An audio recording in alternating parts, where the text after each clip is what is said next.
Welcome to today's discussion on Australian politics, where I break down the latest headlines shaping the nation. In a light-hearted final appearance on a morning show, Cabinet Minister Bill Shorten urged opposition leader Peter Dutton to focus on cost-of-living issues rather than engaging in culture wars. With Australia Day approaching, Mr. Dutton has intensified his patriotic messaging, arguing that the Albanese government should mandate local councils to hold citizenship ceremonies on January 26.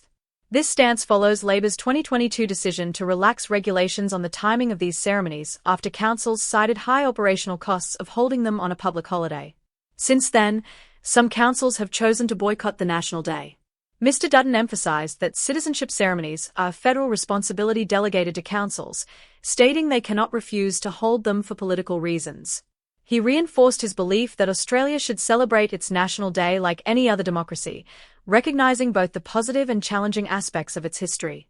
However, January 26 remains a divisive date. While it marks the arrival of the First Fleet at Sydney Cove and the beginning of British colonisation, many Indigenous Australians view it as a day of mourning. Mr. Shorten, who is stepping away from politics after 17 years, took a playful jab at Mr. Dutton's passion for the Australia Day debate.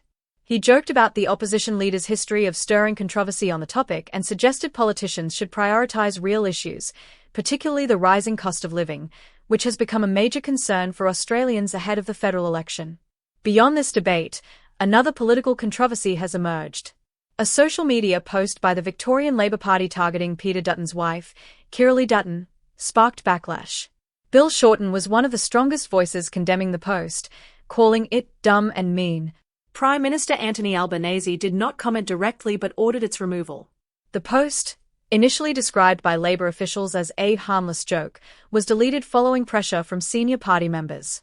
The controversy highlighted the political risks of attacking family members of public figures.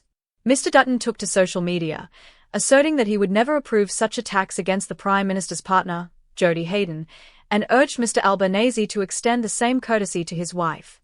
A political strategist noted that personal attacks of this nature rarely resonate with voters and often backfire. Meanwhile, Bill Shorten, one of the key architects of the National Disability Insurance Scheme, NDIS, used his final major interview before retiring to highlight the program's economic impact. He revealed new data showing that more than 500,000 Australians earn an income through the $49 billion scheme, with the equivalent of 311,000 full-time workers employed under the NDIS.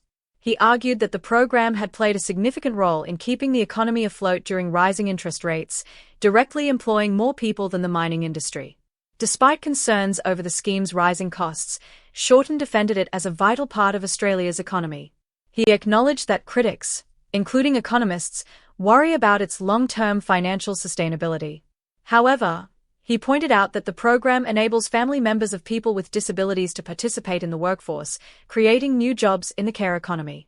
The NDIS has transformed the employment landscape, with disability support workers and allied health professionals receiving the majority of its workforce spending. Some economists argue that this shift has drawn resources away from other industries, but Shorten remains firm in his belief that the scheme's benefits outweigh its costs. As the nation prepares for the next federal election, both major parties will need to navigate these complex policy challenges. Cost of living pressures, the future of the NDIS, and cultural debates around Australia Day will all play a role in shaping voter sentiment. Thanks for tuning in.